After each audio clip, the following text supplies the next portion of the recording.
Suite de l'Odyssée d'Ulysse avec le chant 21. C'est alors qu'Athéna, aux yeux brillants, mit dans la tête de la fille d'Icare, la très sage Pénélope, de présenter aux prétendants l'arc et les haches grises dans la salle d'Ulysse, épreuve et début du massacre. Elle gagna le grand degré de sa demeure, prit dans sa forte main une belle clé recourbée, tout en airain. La poignée en était d'ivoire. Elle gagna la chambre avec ses femmes tout au fond. Là se trouvaient les trésors du Seigneur, le bronze, l'or et le fer bien battu. Là se trouvait aussi son arc réflexe et son carquois où les flèches plaintives en grand nombre étaient logées. Cadeau d'un étranger croisé en Laconie, Iphitos, enfant d'Eurytos, semblable aux dieux. Ils s'étaient rencontrés tous deux en Messénie, dans la maison du sage Ortiloque, où Ulysse était allé chercher ce que le peuple lui devait. Car des hommes de Messénie avaient sorti d'Ithaque sur de vastes vaisseaux 300 moutons et leurs bergers. Ulysse avait donc fait ce long voyage en ambassade, presque enfant. C'était son père et les anciens qui l'envoyaient. Iphitos, lui, cherchait les bêtes qu'il avait perdues, 12 juments et leurs mulets infatigables. Mais ces bêtes devaient plus tard être sa mort, parce qu'il arriva chez l'énergique fils de Zeus, l'homme Héraclès, l'auteur des grands travaux, qui le tua dans sa maison malgré qu'il fût son hôte, le cruel, méprisant l'ire divine et cette table où il avait reçu pour sitôt après le tuer et garder au palais les juments aux sabots robustes. Il rencontra Ulysse en les cherchant, lui donna l'arc qu'avait jadis porté le grand Euryte, puis laissé à son fils en mourant dans sa haute demeure. Ulysse lui offrit un glaive aigu et une lance, inaugurant leur amitié. Mais ils ne devaient pas se recevoir chez eux avant le fils de Zeus tua Iphitos, enfant d'Eurytos, semblable au dieu, qui lui avait donné cet arc. Mais Ulysse jamais ne le prenait quand il partait sur les navires noirs pour la guerre.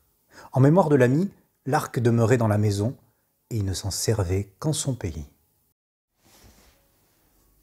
Lorsque la merveilleuse femme eut atteint le trésor et approché le seuil de chêne qu'un charpentier jadis avait plané habilement et dressé au cordeau, y adaptant les 2 montants et les portes brillantes, promptement, elle détacha la courroie du corbeau, introduisit la clé, poussa le verrou de la porte en visant droit. Et tout comme un taureau paissant dans la prairie, les beaux battants mugirent sous le heurt de la clé et s'ouvrirent bientôt tout grands. Elle monta sur une haute estrade où se trouvaient les coffres renfermant les habits parfumés. Tendant la main, elle décrocha l'arc de sa cheville avec l'étui brillant dont il était enveloppé. S'étant assise là, l'ayant posé sur ses genoux, elle prit l'arc de son seigneur et poussa de grands cris. Quand elle fut rassasiée de tant de pleurs, elle fut dans la salle vers les nobles prétendants, tenant entre ses mains cet arc réflexe et le carquois où les flèches plaintives en grand nombre étaient logées. Des femmes la suivaient, portant la caisse avec le fer en grand nombre et les reins servant au jeu du roi. Et quand la noble femme fut devant les prétendants, elle resta debout dans l'entrée de la forte salle en ramenant ses voiles brillants sur ses joues. Ses fidèles suivantes se tenaient à côté d'elle. Sans attendre, elle adressa aux prétendants et dit « Écoutez-moi, superbes prétendants, vous qui avez fondu pour y boire et manger sans frein, sur la demeure d'un homme absent depuis longtemps et qui ne pouvait pas donner d'autre prétexte à vos actions que le désir de m'épouser et de m'avoir pour femme. Prenez courage, prétendants, car voici votre épreuve. Je vous présente le grand arc d'Ulysse. Celui qui le plus aisément, dans ses mains, tendra l'arc et d'un seul trait traversera les 12 haches. J'accepte de le suivre et de quitter cette maison de ma jeunesse, cette belle maison pleine de biens dont je pense me souvenir toujours jusqu'en mes songes. » Puis elle donna l'ordre à Eumée, le divin porcher, de présenter aux prétendants l'arc et les flèches et les haches grises. Avec larmes, Eumée le reçut et leur le présenta. Quand il vit l'arc du maître, le bouvier pleura aussi. Antinoos alors les prit à partie en disant « Paysans puérils, hommes à la vue courte, ah malheureux, que pleurez-vous pour remuer encore le cœur de cette femme en sa poitrine, quand déjà elle souffre d'avoir perdu son époux bien-aimé ? Ou bien vous resterez à manger sans maudire, ou vous irez pleurer dehors, laissant ici cet arc, épreuve pour les prétendants pénibles, car je doute qu'il soit aisé de tendre cet arc bien poli. Il n'y a pas un homme, de tous ceux qui sont ici, pareil à ce qu'était Ulysse, je l'ai vu de mes yeux et m'en souviens encore, bien que je fusse alors tout jeune. Ainsi dit-il, alors qu'au fond de lui, il se flattait de pouvoir tendre l'arc et traverser le fer d'un trait.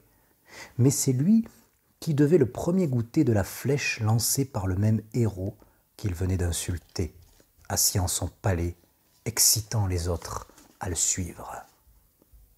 Télémaque, maître sacré, leur dit alors « Hélas, il faut que Zeus, fils de Cronos, m'ait égaré. Quand ma mère déclare, elle pourtant si raisonnable, qu'elle va suivre un autre épouse et quitter ce palais, je ris et je me réjouis, l'âme égarée. Mais au moins, prétendant, sachez le prix de cette épreuve. Une femme qui n'a pas sa pareille en Achaïe, ni dans Pylos, la sainte, ni en Argos, ni à Mycène. Mais vous le savez bien, à quoi bon vanter cette mère? Allons donc, ne traînez pas davantage, ne tardez plus à tendre cet arc que nous voyons un peu. Et moi aussi d'ailleurs, je veux essayer de le tendre. Si je le tends et si d'un trait je traverse le fer, alors, ô joie, ma mère ne quittera plus cette maison pour un autre homme, ni ce fils capable désormais de vaincre au beau jeu de son père. Il dit, et rejetant de l'épaule son manteau pourpre, se dressa, détachant le glaive aigu de son épaule. Il dressa les haches d'abord, ayant creusé pour toutes un long fossé, il les aligna au cordeau et buta la terre alentour. Chacun fut stupéfait qu'il les rangea si bien, car c'était la première fois. Il monta sur le seuil, il essaya de tendre l'arc. 3 fois il l'ébranla, impatient de le tendre, 3 fois la force lui manqua, si désireux qu'il fût d'arriver à le tendre et à traverser le fer d'un trait. Peut-être, au 4e effort, l'eût-il tendu. Mais Ulysse lui fit un signe et contint son désir. Télémaque, maître sacré, lui dit alors « Hélas, je ne serai jamais qu'un homme vil, sans force. Ou bien je suis trop jeune et ne puis compter sur mes mains pour me défendre si quelqu'un me cherchait noise. Mais voyons, vous qui êtes tous plus forts que moi, essayez donc cet arc, et menons à terme l'épreuve. » Sur ces mots, il alla poser l'arc sur le sol, en l'appuyant aux panneaux lisses et bien joints. Il appuya la flèche vive sur le bel anneau, et se rassit dans le fauteuil qu'il venait de quitter. Alors Antinoos, fils de Pythée, prit la parole. « Levez-vous tous l'un après l'autre, en partant de la gauche de l'endroit où se tient à l'ordinaire l'échanson. » Ainsi Antinoos, et son propos leur agréa. Le premier, Léiodès, se leva, fils d'Oénops, leur Arupis, qui se tenait toujours au fond, tout près du beau cratère. Il était bien le seul de qui leurs fureurs fussent détestées, et il les blâmait tous. Ce fut donc lui qui le premier prit l'arc et le trait prompt. Il monta sur le seuil, il essaya de tendre l'arc, mais ne put pas le tendre, car l'effort rompit avant ses faiblement blanches mains. Il dit alors au prétendant « Ami, je ne le tendrai pas. Qu'un autre donc le prenne. Ils sont beaucoup, les princes à qui cet arc va faire perdre le souffle et la vie, car il semblera meilleur de mourir que de vivre en n'ayant pas conquis ce pourquoi nous sommes ici en longue attente. Maintenant, il n'en est plus d'un qui souhaite qui brûle d'épouser la femme d'Ulysse, Pénélope. Quand ils auront essayé l'arc, vu ce que c'est à quelque autre achéenne au beau voile qu'ils feront leur cour et leur don, et Pénélope épousera celui qui donnera le plus, et que le sort voudra. » Ainsi s'exprima-t-il, puis il posa l'arc en l'appuyant au panneau lisse bien rejoint. Il appuya la flèche vive sur le bel anneau, et se rassit dans le fauteuil qu'il venait de quitter. Antinos alors le prit à partie en disant « Léiodès, quel propos t'est-il donc échappé pénible, douloureux? Les entendre m'irrite. Ainsi cet arc devrait faire perdre à des princes l'âme et le souffle parce que toi, tu n'as pas pu le tendre. C'est que ta mère vénérée ne t'a pas mis au monde pour devenir un manieur d'arc et un lanceur de flèches, mais d'autres nobles prétendants sans tarder vont le tendre. » Il dit, puis ordonna à Mélanthée, berger des chèvres. « Vite, Mélantios, allume du feu dans la salle, Mets un grand siège près du feu et des toisons dessus, et apporte du magasin un grand morceau de cire pour que, réchauffant l'arc et le graissant, nous autres jeunes, nous essayons cet arc et manions à terme l'épreuve. Il dit, Mélenté alluma le feu, infatigable, en approcha un siège et posa des toisons dessus, puis apporta du magasin un grand morceau de cire. Les jeunes, ayant chauffé l'arc, essayèrent, mais ne purent le tendre. Ils étaient loin d'avoir assez de force. Restaient Antinoos et Eurymaque égal aux dieux, les chefs des prétendants, que leur mérite distinguait. Alors de la maison sortirent de concert le bouvier du divin Ulysse et son porcher. À son tour derrière eux, Ulysse le divin sortit. Mais comme ils franchissaient la porte et sortaient de la cour, Ulysse les héla et leur dit doucement « Bouvier, et toi porcher, je voudrais bien vous dire un mot. Où devrais-je me taire ? Mon cœur m'ordonne de parler. Seriez-vous prêts à lutter pour Ulysse, si par hasard il revenait à l'improviste, et qu'un dieu le ramène ici ? Seriez-vous pour les prétendants ou pour Ulysse ? Parlez, selon que vous leur donne votre cœur. » L'homme qui veille sur les bœufs lui répondit « Ah, voudrais-tu, j'espère, exaucer le vœu que je fais, puisse le maître revenir, et le ciel nous le rendre. Tu connaîtrais ma force et les services de mes mains. » Et Eumée à son tour implora tous les dieux que le sagace Ulysse rentre enfin dans sa demeure. Quand il eut reconnu la sincérité de leur cœur, il reprit la parole pour répondre. « Eh bien, il est ici, c'est moi, ayant beaucoup peiné, qui revient au bout de 20 ans dans ma patrie. Je vois que seul de tous mes serviteurs vous désirez que je revienne. Du moins, n'en ai-je entendu aucun autre prier le ciel que je sois de retour chez moi. À vous, donc, je dirai la vérité sur l'avenir. Si un dieu m'aide à écraser les nobles prétendants, je vous donnerai à chacun une femme, des biens et une bonne maison près de chez moi.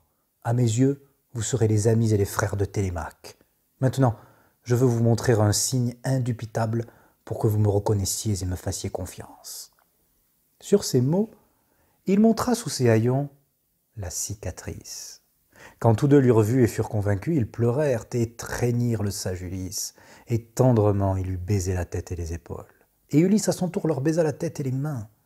Le jour serait tombé, avant que leurs sanglots ne cessent si Ulysse ne les avait arrêtés en disant « Cessez donc de pleurer, de peur que quelqu'un nous voie, en sortant de la salle et n'aille en parler là-dedans. Rentrons les uns après les autres, et non pas tous ensemble, moi le premier et vous après, et convenons d'un signe, car tous les autres, les superbes prétendants, refuseront de me donner mon arc et mon carquois. Alors, divin Eumée, apporte-moi l'arc par la salle et pose-le entre mes mains. Puis va dire aux servantes de verrouiller les portes bien rejointes de la salle. Et si quelqu'un entend des gémissements ou des cris entre nos murs, ne pas mettre un pied dehors, mais rester, sans dire mot, à leur ouvrage. Pour toi, divin Philétios, je te prie de fermer les portes de la cour au verrou et d'y passer vite une corde. Là-dessus, il gagna les demeures spacieuses et se rassit dans le fauteuil qu'il venait de quitter. Puis, les deux serviteurs du divin Ulysse rentrèrent. Eurymaque déjà retournait l'arc entre ses mains, le chauffant de partout à la lueur du feu, mais même ainsi, il ne put pas le tendre, et son cœur glorieux gémit. Alors, en soupirant, il prononça ces mots. « Misère, quel ennui pour moi et pour les autres. Ce n'est pas tant les noces que je pleure, encore que triste. Et il y a beaucoup d'autres Achéennes ici même, dans Ithaque baignée par l'eau, ou dans les autres villes. Mais c'est que nous soyons si éloignés d'avoir la force d'Ulysse égale aux dieux, dès lors que nous ne pouvons pas tendre son arc.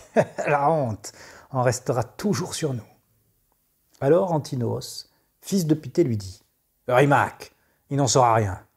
Tu le pressens toi-même. Aujourd'hui, en effet, c'est au pays, la fête pure de ce grand dieu. Qui oserait tirer de l'arc? Allons, déposez-le. Les haches, rien n'empêche que nous les laissions debout. Je ne crois pas que nul vienne les prendre, qui gagnerait la grande salle d'Ulysse. Allons, que les chansons remplissent les coupes d'offrande, afin qu'ensuite nous allions déposer l'arc réflexe. Dès l'aurore, invitez Mélantios, berger des chèvres, à amener ses chèvres les plus belles du troupeau, afin qu'ayant brûlé des cuisseaux à l'archer glorieux, nous essayions cet arc et menions à terme l'épreuve. » Ainsi, Antinoos et son propos leur agréa. Des héros vinrent leur verser l'eau sur les mains, des pages couronnèrent les cratères de boissons et versèrent les parts de libation de coupe en coupe. Quand la libation faite, Ils eurent bu tout leur content. Ayant sa ruse en tête, Ulysse l'ingénieux dit « Écoutez-moi, ô prétendant de la glorieuse reine, j'invoquerai surtout Eurymaque et Athinos, égal aux dieux. Qui eut raison de proposer de laisser l'arc pour se retourner vers les dieux? Le dieu, demain, repartira la victoire à son gré. Mais voyons, donnez-moi cet arc poli pour que j'éprouve la vigueur de mes mains, et sache si j'ai conservé la force que j'avais jadis dans mon corps souple, ou si ma vie errante et rude l'a déjà détruite. » En entendant cela, tous furent saisis de colère dans la crainte qu'il réussît à tendre l'arc. Antinos alors le prit à partie en disant « Misérable étranger, tu n'as plus un grain de bon sens. Ne te suffit-il pas de manger tranquille avec nous, noble seigneur, d'avoir ta part de tout et d'écouter nos propos et discours? Aucun autre mendiant, aucun autre invité ne peut écouter nos propos. Le vin de miel te trouble l'esprit, qui altère quiconque en boit la bouche ouverte sans mesure. C'est lui aussi qui égara l'illustre Rhytios, le centaure, au palais du généreux Pirithous, venu chez les Lapites. Le vin, égarant ses entrailles en proie à la démence, il fauta chez Pirithous. La fureur saisit ses héros, ils bondirent sur lui, le traînèrent dehors, lui moissonnant d'un coup d'épée le nez et les oreilles. Lui, égaré dans ses entrailles, parti portant la faute de son âme ténébrée. De là naquit la guerre des centaures avec les hommes. Où cet ivrogne, le premier, trouva la mort. Je te prédis malheur, pareil. Si tu t'en larques, tu ne trouveras plus aucune bienveillance dans notre peuple. Nous t'enverrons au fond d'un noir vaisseau, chez le roi Ékétos, ce fléau de tous les mortels sans attendre, et tu n'en reviendras pas. Bois donc plutôt tranquillement, et ne t'attaque pas à des plus jeunes. » La sage Pénélope intervint alors pour lui dire « Antinos, il n'est ni beau, ni juste d'insulter les invités de Télémaque, quels qu'ils soient.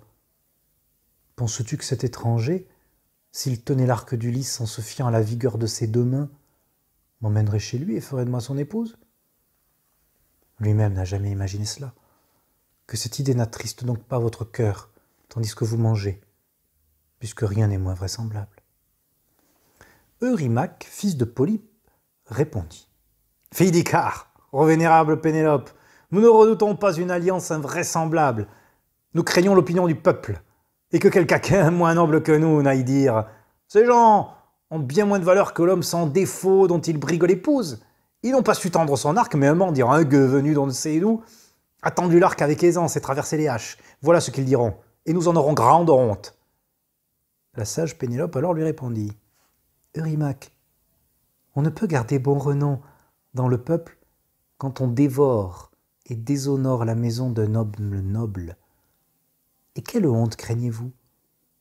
Cet étranger est de très grande taille, bien bâti, et s'honore d'avoir un père de bonne race. Allons, donnez-lui donc l'arc bien poli que nous voyons. Voici ce que je dis, et je ne parle pas en l'air.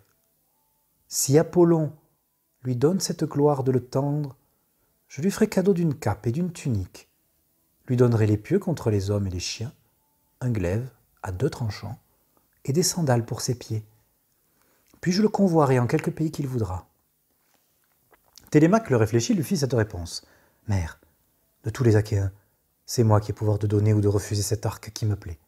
Et aucun des seigneurs qui règnent sur les rocs d'Ithaque, ni sur les îles du côté de l'Élide, aux chevaux, aucun d'eux ne pourra me forcer, voudrais-je même offrir cet arc à l'étranger pour qu'il l'emporte. Remonte donc chez toi, retourne à tes travaux, toile et quenouille, et donne l'ordre à tes suivantes de se mettre à l'ouvrage.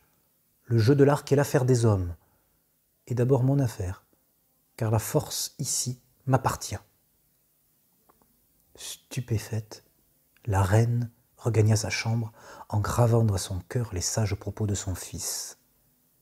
Remontée à l'étage en compagnie de ses suivantes, elle pleurait encore Ulysse son époux, quand Athéna, sur ses paupières, vint verser le sommeil doux. Cependant, le divin Porché apportait l'arc réflexe et tous les prétendants l'injuriaient dans la salle. Tel de ces jeunes prétentieux allait disant « Où portes-tu cet arc, misérable Porché sans cervelle? Bientôt, près de tes porcs, les chiens rapides qui te nourrissent te mangeront, seul loin de tous si Apollon veut bien nous faire favorable et les dieux immortels. » À ces mots, Le porcher posa l'arc où il se trouvait, effrayé par cela qui l'injuriait dans la salle. Télémaque, de son côté, lui cria menaçant. « Bon père, avance donc. Il t'en tuera si tu leur cèdes. Crains que, bien que plus jeune, je ne te renvoie à tes champs à coups de pierre. Car j'ai plus de force que toi, que n'ai-je également dans les mains de plus de force que tous les prétendants qui sont dans la demeure. J'en renverrai bientôt quelques-uns sans douleur. Voyager loin d'ici, car ils machinent des malheurs. » Ainsi dit-il. Tous rirent gaiement à ses dépens, et leur rude rancœur à tous diminua pour Télémaque. Par le palais, portant l'arc, le porcher vint le remettre entre les mains du sage Ulysse. Il fit venir ensuite Euryclée et lui dit.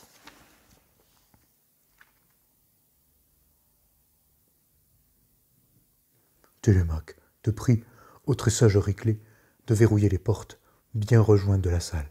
Si une femme entend des gémissements ou des cris d'hommes entre nos murs, qu'elle ne mette un pied dehors, mais reste sans souffler un mot à son ouvrage. Ces propos n'échappèrent pas à la nourrice. Elle ferma les portes des spacieux appartements. En silence, Philétios bondit hors de la salle, puis verrouilla les portes de la cour au beau rempart. Il trouva sous la galerie un agrès de vaisseau en byblos, dont il attacha les portes, et il en rentra. Il se rassit dans le fauteuil qu'il venait de quitter en regardant Ulysse.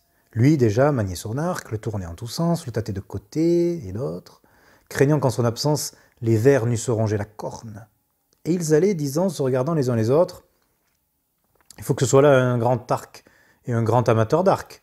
Ou bien, cet homme, on a un semblable chez lui. Ou bien il songe à en construire, à voir comment ses mains, ce vagabond funeste, le manie en tous les sens. » Tel autre de ces jeunes prétentieux allait disant « Mais ce pauvre gueux réussir dans la vie, comme il va réussir sans doute à tendre l'arc. » Ainsi parlaient les prétendants. L'ingénieux Ulysse, quand il eut soupesé et examiné le grand arc, comme quand un homme qui connaît la cithare et le chant avec aisance tente une corde sur la clé neuve, ayant fixé à chaque bout le boyau du mouton tordu, ainsi Ulysse, sans la moindre peine, tendit l'arc. De la main droite, il prit la corde, l'essaya, elle rendit un beau son, pareil au cri de l'hirondelle. Le coup fut rude pour les prétendants, et leur couleur à tous changea. Zeus tonna fort. Ce fut un signe clair. Alors, Ulysse, l'endurant, se réjouit que le fils de Cronos le tortueux eût fait ce signe. Il prit la flèche aiguë qui était auprès de la table, hors du carquois. Dans le creux du carquois étaient les autres dont peu après les Achéens allaient goûter. La posant sur le manche, il tira la corde, et l'encoche sans même se lever de son siège, il lança le trait en visant droit. Il ne manqua pas une hache depuis le premier trou et ressortit à l'autre bout le trait chargé de bronze. Il dit alors à Télémaque, « Télémaque, celui qui est assis dans ta demeure ne te fait honte. Je n'ai manqué à aucun but. Je n'ai pas eu de peine à tendre l'arc. Ma force est toujours là en dépit des affronts, des insultes et des prétendants. C'est l'heure maintenant d'apprêter encore leur souper tant qu'il fait jour et de leur ménager d'autres plaisirs. La cithare et le chant, c'est l'ornement de tout festin. » Il dit, et fit un signe des sourcils, mit son épée aiguë. Télémaque, fils bien-aimé du noble Ulysse. Il prit sa lance en main et se dressa non loin de lui à côté de son siège, armé du bronze flamboyant.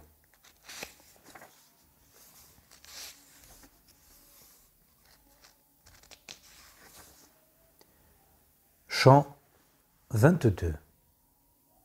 Alors, l'ingénieux se dépouilla de ses haillons, bondit sur le grand seuil tenant son arc et son carquois rempli de flèches, répandit les rapides traits à ses pieds devant lui et dit au prétendant « Voici fini cette épreuve pénible.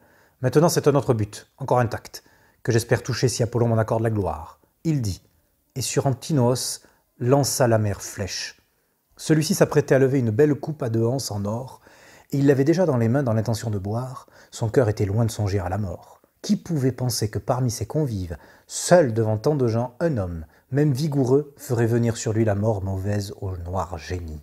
Ulysse tira et le frappa de sa flèche à la gorge. La pointe traversa de part en part la tendre nuque. Il bascula, la coupe lui tomba des mains, frappé d'un trait, un flot épais jaillit par ses narines de sang humain. D'un mouvement brusque du pied, il renversa la table. Les mets se répandirent par terre, les pains, les viandes rôties furent souillés. Les prétendants tempêtèrent par la demeure en voyant tomber l'homme. Ils se levèrent des fauteuils, courant par la demeure, et leurs regards erraient partout sur les solides murs. Il ne leur présentait ni bouclier, ni forte lance. Il querellait Ulysse avec des mots pleins de colère. « Étranger, tu fis mal de tirer sur les gens, car ce sera ton dernier jeu. Pour toi, la brusque mort est sûre, car tu viens de tuer un homme qui était le meilleur des jeunes gens d'Ithaque, et les vautours ici te mangeront. » Ainsi parlait chacun, croyant qu'Ulysse avait tué cet homme sans le vouloir. Ses enfants ne devinaient pas que pour eux l'heure de la mort était fixée. En fronçant les sourcils, l'ingénieux Ulysse dit « Chien, vous ne pensiez pas que j'allais revenir chez moi du pays des Troyens, et vous désoliez ma maison. Vous couchiez par la force auprès de mes servantes, et moi, vivant, vous recherchiez par la ruse ma femme, ne craignant ni les dieux qui possèdent le ciel immense, ni la vengeance qui pouvait plus tard venir des hommes. Maintenant pour vous tous l'heure de la mort est fixée. » Ainsi dit-il, et la peur verte les envahit tous. Seul Eurymaque prit la parole pour dire « Si tu es véritablement Ulysse, roi des Théaques, tu as le droit de dire ce qu'ont fait les Achéens. Beaucoup de crimes dans la salle et beaucoup dans les champs. Mais il est là couché, celui qui fut cause de tout. Antinos, c'est lui qui a suscité ces actions. Non, pas tant désirant ou recherchant ce mariage qu'ayant d'autres projets que Zeus ne réalisa pas. Régner parmi le peuple dans Ithaque bien bâti, lui-même, après avoir tué ton fils en embuscade. Maintenant, le voilà tué dans l'ordre. Épargne-toi ton peuple, et nous te dédommagerons par le pays de tout ce qui fut bu et mangé dans tes salles. Chacun, en plus, t'apportera la valeur de 20 bœufs.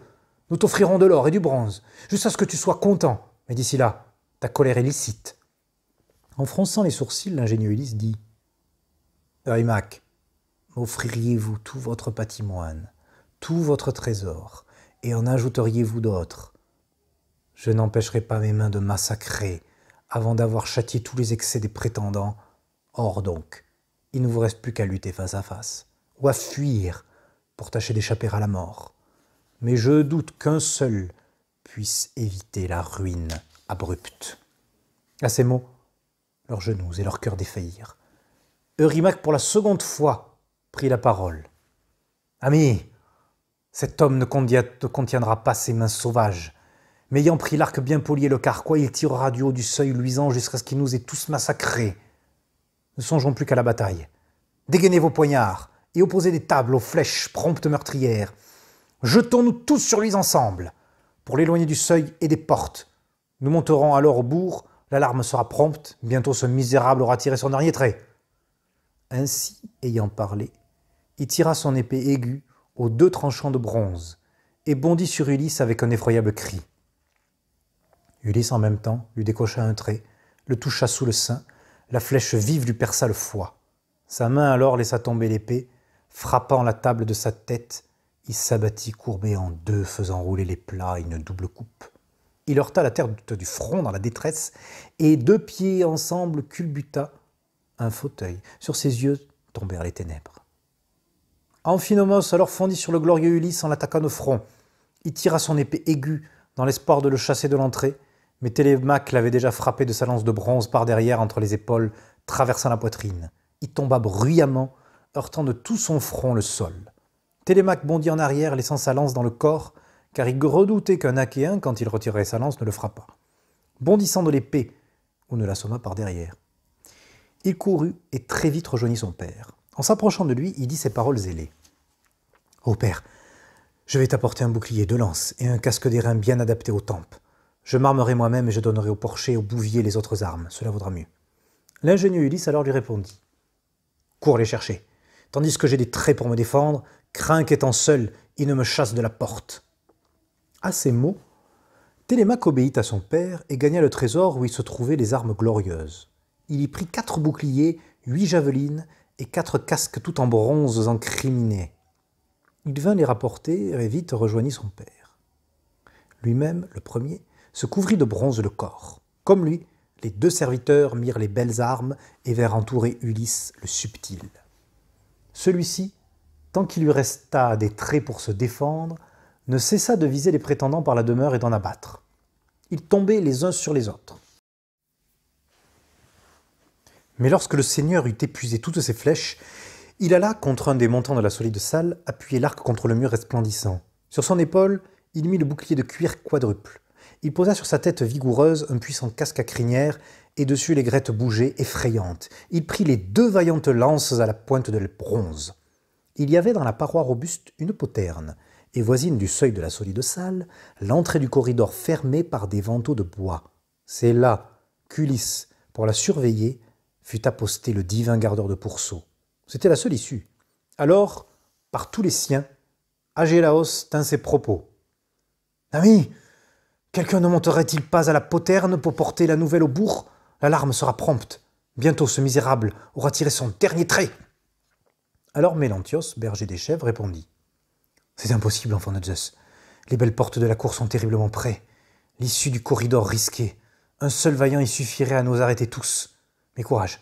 Au trésor, j'irai leur dérober des armes pour vous couvrir, car c'est là-bas, je pense, et pas ailleurs, qu'Ulysse et son illustre fils les ont cachés. » Cela dit, Mélanté, le berger de chèvres, monta vers le trésor d'Ulysse par les couloirs de la salle. Il y prit 12 boucliers, autant de javelines, autant de casques, tout de bronze écriminé. Il partit et très vite en prétendant les apporta. Ulysse alors sentit fléchir ses genoux et son cœur, les voyant endosser les armes et dans leurs mains brandir les javelines. La bataille allait être rude. À Télémaque, vite, il dit ces paroles zélées. Ce sera Télémaque, une des femmes du palais, qui nous vaut cette rude passe. Ou Mélanté. Télémaque le réfléchit, lui fit cette réponse. Père, c'est moi le responsable et aucun autre, car j'ai laissé la bonne porte du trésor ouverte, et leur guetteur a su en profiter. Mais va, divin Eumée, ferme la porte du trésor et cherche à savoir si c'est une femme qui l'a fait, ou le fils de Dolios que je soupçonne, Mélanté. Tels étaient les propos qu'ensemble ils échangeaient. Mélantios, le chevrier, retourna au trésor chercher des armes. Le divin Porcher le vit et interpella vite Ulysse près de lui.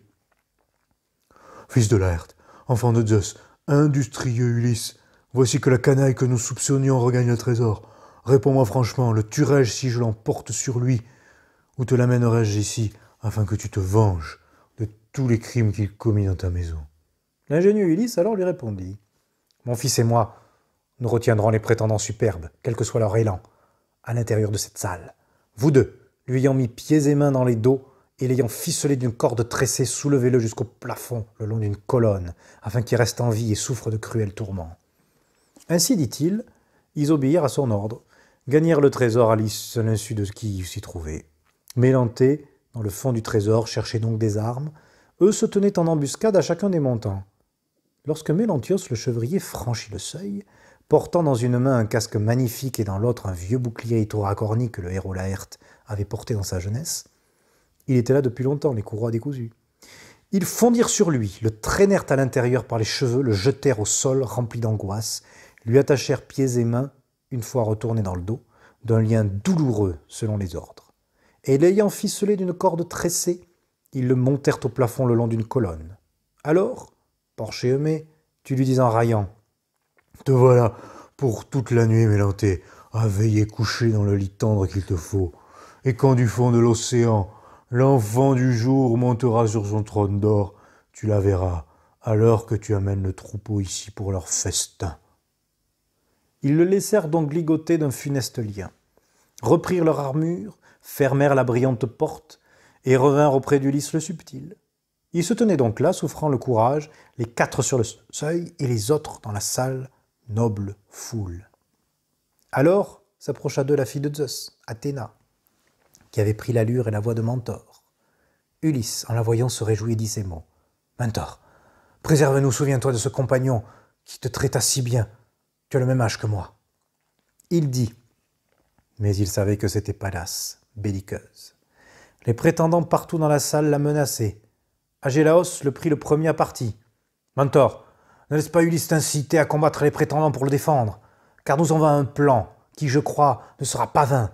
Quand nous aurons tué ces deux-ci, le père et le fils, nous t'abattrons sur eux pour ce que tu trames de faire en ce palais, tu perdras ta tête. Puis, lorsque notre grève vous aura ôté la vie, tous les biens que tu as dans la maison et au dehors, nous les rejoindrons à ceux d'Ulysse. Ni tes fils, ni tes filles n'auront le droit de vivre en leur palais, ni ta fidèle épouse dans la cité d'Ithaque. » À ces mots, Athéna redoubla de colère et s'en prit à Ulysse avec ces mots ensorcelés.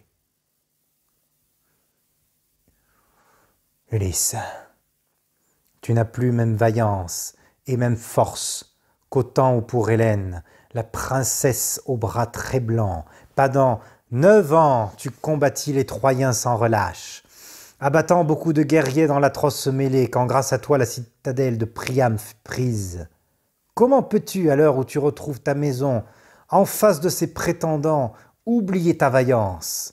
Allons, ami, approche-toi, et regarde-moi faire, que tu saches comment, contre des ennemis, Mentor, fils d'Aclymos, reconnaît les bienfaits reçus.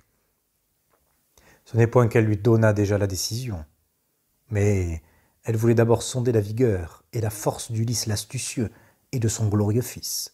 Pour elle, sur les poutres enfumées de la grande salle, elle alla se poser sous la forme d'une hirondelle.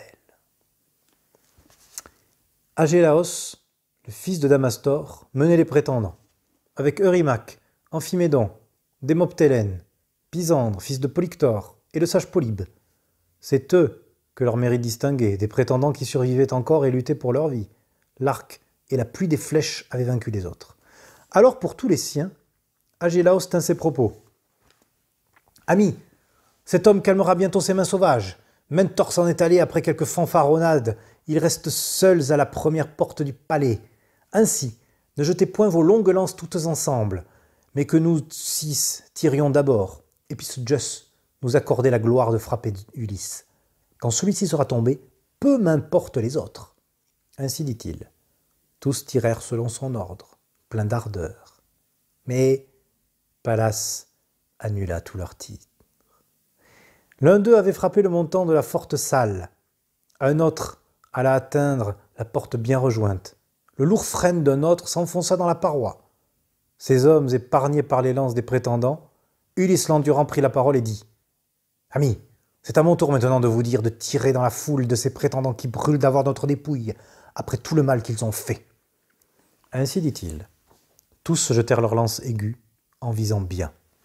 Ulysse tua Démoptolème, Télémaque, Euryade, le porcher Élatos et le bouvier qui veille sur les bœufs Pisandre. Tous, sur le vaste sol, allèrent mordre la poussière. Les autres prétendants se replièrent dans le fond. D'un bond, les gens d'Ulysse eurent les lances des cadavres. Les prétendants jetèrent de nouveau leurs lances aiguës, pleins d'ardeur, mais Pallas annula plus d'un tir. L'un d'eux avait frappé le montant de la forte salle, un autre avait atteint la porte bien rejointe, le lourd frêne d'un autre s'enfonça dans la paroi. Amphimédon pourtant toucha Télémaque au poignet, mais l'airain ne fit qu'effleurer la peau. Ctésippe, de sa lance, érafla l'épaule d'Eumée au-dessus de son bouclier, puis l'arme alla tomber plus loin. Puis, ceux qui entouraient Ulysse, le subtil, jetèrent leurs lances aiguës dans la foule des prétendants.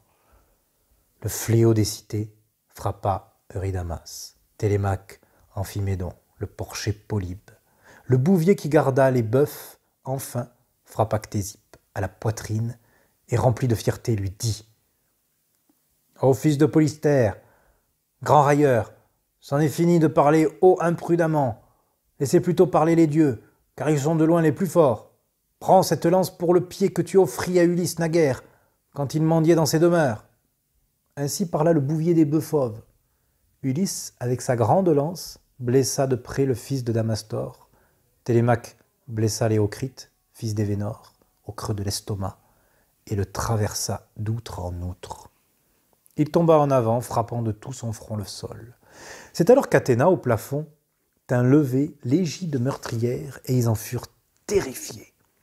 Ils couraient dans la salle comme un troupeau de vaches que poursuit en le harcelant un temps agile, au moment du printemps, lorsque les jours deviennent longs. Tels des vautours au bec crochu, aux serres courbes, du haut des monts fondent sur des oiseaux, et les oiseaux, fuyant le ciel, se cachent dans la plaine. Leurs ennemis les tuent, ils ne peuvent lutter, ni fuir, et les hommes prennent plaisir à cette chasse. Tels Ulysse et les siens foncés par la demeure, et frappés de partout. Affreuse s'élevait la plainte des têtes fracassées, et tout le sol fumé de sang. Léiodès s'élança, embrassait les genoux d'Ulysse, et en le suppliant, lui dit ces paroles ailées. « J'embrasse tes genoux, entends-moi, aie pitié de moi, je l'affirme. Jamais je n'ai insulté ou outragé les femmes du palais. J'ai toujours tenté au contraire d'arrêter ces violents quand ils en agissaient ainsi. Je ne pouvais pas éloigner du crime leurs mains, et c'est à leur fureur qu'ils doivent leur indigne sort. et moi qui fus leur aruspice, n'ai rien fait, je serais là couché, puisqu'il n'est plus de gratitude. » En fronçant les sourcils, l'ingénieux Ulysse dit « Eh bien, si tu prétends avoir été leur aruspice, sans doute auras-tu souhaité, souvent dans ma demeure, que ne s'approche pas de moi la douceur du retour, et qu'ainsi ma femme te suive et te donne des fils. Tu n'échapperas pas à la cruauté de la mort. » Ayant ainsi parlé, il prit dans sa robuste main une épée à ses pieds, qu'Agélaos avait lâchée en périssant, et de cette arme, il lui ouvrit la gorge. Comme il parlait encore, sa tête fut dans la poussière. Mais le fils de Terpias cherchait à éviter la mort. Phémios, qui chantait pour les prétendants par contrainte. Il se tenait debout, la lyre aiguë entre les mains tout près de la poterne, et il se demandait si sortant de la salle il irait à l'hôtel paré du Zeus de la demeure, où tant de fois Laërte, puis Ulysse, avaient brûlé de gras cuisseaux, où il s'élancerait pour prendre les genoux d'Ulysse. Tout compte fait, ce qui lui parut le meilleur fut d'embrasser les 2 genoux du noble Ulysse. Il déposa sa lyre profonde par terre, entre un fauteuil à clous d'argent et le cratère. Puis, courant à Ulysse, il lui embrassa les genoux et en le suppliant, lui dit ces paroles ailées. « J'embrasse tes genoux, entends-moi, aie pitié de moi. Toi-même en auras du regret plus tard si tu condamnes le chanteur qui chantait pour les dieux et les hommes. J'ai été mon seul maître, et c'est un dieu qui m'inspire à tous mes récits. Devant toi, je saurais chanter comme devant un dieu. Renonce donc à m'égorger. Et d'ailleurs, ton fils Télémaque peut te le dire. Ce n'est pas de bon cœur ni avec joie que je venais en ce palais chanter pour les festins des prétendants. Mais il m'y contraignait, étant plus nombreux et plus forts. » Il dit. Télémaque l'entendit, maître sacré. Vite, il interpella son père près de lui. « Arrête, ne va pas frapper cet homme, un innocent. Et faisons grâce aussi au héros Médon, qui toujours prit soin de moi lorsque j'étais enfant ici.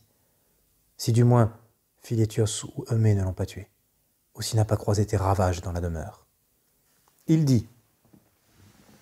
Homme de réflexion, Médon entendit ces paroles, car il s'était blotti sous un fauteuil et recouvert de quelques peaux de bœuf pour fuir le génie de la mort. Aussitôt il sortit de sous le siège, ôta la peau, courut à Télémaque, embrassa les genoux, et en lui suppliant, lui dit ces paroles ailées. « Ami, me voici, contiens-toi, et parle à ton père de crainte qu'emporté par la violence il ne me frappe, encoléré contre les prétendants qui dévoraient ses biens dans la maison, ses enfants sans respect pour toi. » L'ingénieux Ulysse lui sourit et dit « Rassure-toi, puisqu'il t'a défendu et protégé, et sache au fond de toi, pour le redire aux autres, que les bienfaits sont préférables aux méfaits. Mais maintenant, sortez-vous s'asseoir dans la cour, loin de ces meurtres, toi et le fameux chanteur, cependant que j'accomplirai ici ce que je dois. » Ainsi dit-il. Tous deux sortirent de la salle. Ils s'assirent ensemble auprès de l'autel du grand Zeus, jetant les yeux de tous côtés, craignant toujours la mort. Ulysse allait fouillant par la demeure s'assurer que nul n'y fût caché pour fuir le génie de la mort. Mais il les vit bien tous dans le sang et dans la poussière, tombés nombreux, tels des poissons que les pêcheurs ont tirés des eaux grises, jusqu'à un trou du rivage dans un filet de 1000 mailles. Tous alors, regrettant les vagues des mers, sont en tas dans le sable, et le soleil qui brille leur enlève à tous le souffle. Ainsi formait un tas des cadavres des prétendants. L'ingénieux Ulysse dit alors à Télémaque. « Télémaque, va m'appeler la nourrice Euryclée, que je lui dise quelque chose à quoi je pense. » À ces mots, Télémaque obéit à son père. Ayant poussé la porte, il appela la nourrice Euryclée. « Debout, et viens ici, vénérable vieille, toi qui surveilles les servantes dans notre demeure. Viens, mon père t'appelle afin de te parler. » Ces propos n'échappèrent pas à la nourrice. Elle recouvrit les portes des spacieux appartements et sortit. Télémaque allait devant pour la conduire. Elle trouva Ulysse au milieu des héros tués, éclaboussé de souillures et de sang comme un lion qui s'éloigne, ayant dévoré un bœuf au pâturage. Tout son poitrail, ses mâchoires de part et d'autre sont couvertes de sang, et sa vision est effrayante. Ainsi Ulysse avait les pieds, plus haut les mains, souillés. Alors, quand elle vit les corps et le sang infini, elle voulut pousser le hurlement sur cet exploit. Mais Ulysse, en dépit de son désir, la réfréna et lui jeta ces paroles ailées. « Exulte dans ton cœur, contiens-toi, vieille, ne hurle pas. Il est impie de triompher sur des cadavres. Ceci, c'est le destin. et leurs crimes qui les vainquirent.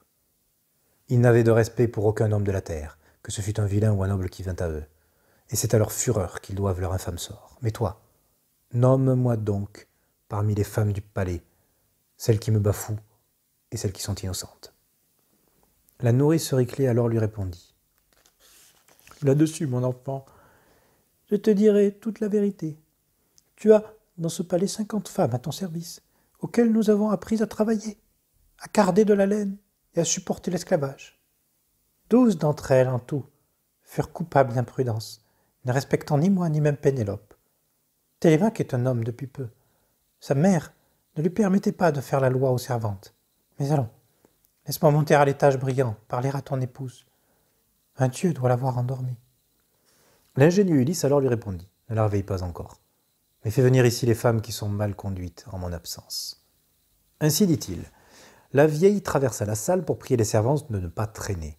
Puis Télémaque, le bouvier et le porcher, appelés près de lui, Ulysse dit ces paroles zélées. Emportez maintenant, aidés par les femmes, les morts. Ensuite, avec de l'eau et l'éponge poreuse, purifiez les beaux fauteuils, les belles tables. Puis, lorsque vous aurez remis en ordre la demeure, emmenez les servantes hors de la forte salle, entre le pavillon et la parfaite enceinte de la cour, frappez-les de longues épées jusqu'au moment où toutes auront perdu la vie et tout souvenir du palais.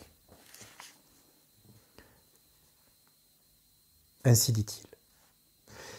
Les femmes arrivaient toutes ensemble, avec d'affreux gémissements, versant de grosses larmes. Elle fut d'abord emporter les corps des tués, les déposèrent sous le porche de la belle cour, s'appuyant l'une à l'autre. Ulysse commandait en personne, pressant. Il leur fallait bientôt obéir. Ensuite, avec de l'eau et l'éponge poreuse, elles lavèrent les très beaux fauteuils, les belles tables. Puis Télémaque, le bouvier et le porcher raclèrent tout le sol de la salle trapue à la pelle. Les femmes emportaient la boue dehors. Lorsqu'ils eurent remis en ordre la demeure, emmenant les servantes hors de la forte salle entre le pavillon et la parfaite enceinte de la cour, ils les bloquèrent dans un coin d'où on ne pouvait fuir. Télémaque le réfléchit, prit alors la parole. Il ne sera pas dit que j'ai donné une mort pure à celles qui ont déversé l'outrage sur ma tête, sur ma mère, et passé la nuit avec les prétendants. Sur ces mots, il fixa à l'une des hautes colonnes un câble de navire, en entoura le pavillon, le tendant assez haut pour que leurs pieds ne touchent terre. Comme quand les griffes de longues ailes ou des colombes se prennent aux panneaux dressés dans un buisson lorsqu'elles vont au nid, odieux est le lit qu'elles trouvent, ainsi leur tête s'alignait, un nœud coulant à chaque coup, pour que leur mort fût lamentable. Leurs pieds eurent un bref sursaut, et ce fut tout. Par l'entrée et la cour, ils traînèrent dehors Mélenté. D'un cruel coup d'épée, on lui coupa nez et oreilles, on lui arracha les parties pour les jeter aux chiens, et la rage dans l'âme, on lui amputa pieds et mains. Alors, après s'être lavé les pieds, les mains, ils revinrent devant la maison auprès d'Ulysse, l'ouvrage fait. Celui-ci dit alors à la bonne Euryclée, « Apporte-moi du feu et le soufre chassant les maux, que je souffre la salle. » Puis va dire à Pénélope de venir jusqu'ici accompagnée de ses suivantes, et invite les femmes du palais à se hâter. La nourrice Euryclée alors lui répondit, « Sur ce point, mon enfant, tu as fort bien parlé, mais permets-moi de t'apporter cape et tunique, afin que tu ne restes pas ici avec ces loques sur tes larges épaules. Ce ne serait pas convenable. » L'ingénieux Ulysse alors lui répondit, « Qu'on me fasse d'abord du feu dans cette salle. » Il dit. La nourrice Euryclée ne désobéit pas, elle apporta le feu, le soufre. Alors Ulysse purifia avec soin la salle, palais et cours. La vieille traversa les beaux appartements d'Ulysse pour prier les servantes de ne pas traîner. Elles sortirent de la salle, une torche à la main. Elles entouraient, elles embrassaient leur seigneur. Avec tendresse lui baisaient la tête et les épaules, et lui prenaient les mains. Un doux désir l'envahissait de pleurs et de soupirs, car il les reconnaissait toutes.